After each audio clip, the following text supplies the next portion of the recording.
Hello class, I hope everything is good at your end. So in this class basically we will be discussing about present value. So what is present value?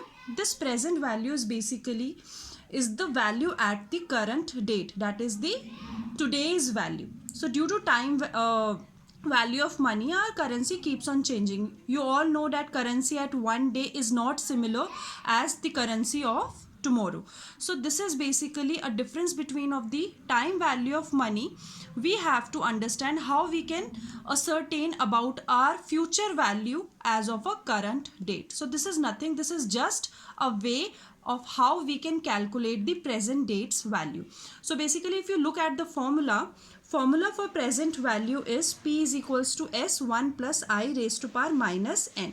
So this is nothing, this is basically P equals to sum. This is sum is basically the future value divided by 1 plus I raised to power N, where I is your interest rate and N is the number of periods. So this basically is called the discount factor.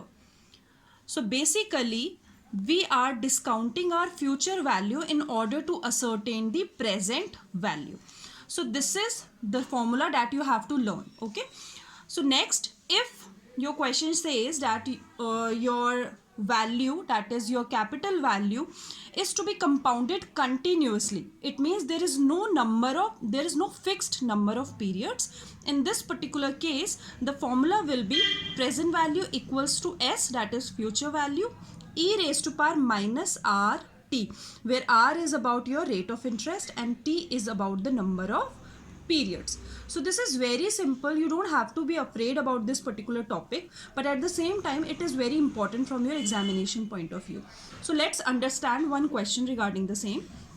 For example, a person invests money in a bank paying 6% compounded semi-annually. So this 6% is your interest rate, but I in this particular case is what? This is 6% divided by 2 because this is semi-annually. So this is 3%. Your number of years is 6. So N is 6, but effective number of periods is not 6. This is 6 into 2, that is 12. Because in one particular year there will be 2 payments, that is semi-annual. That is why the number of periods will be 12.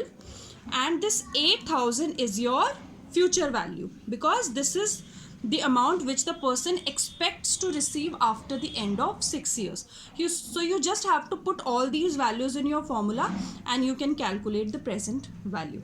So I hope this is very easy. I'll cover the next 2 questions in the next video. Please practice all these questions and let me know in case you have any doubts.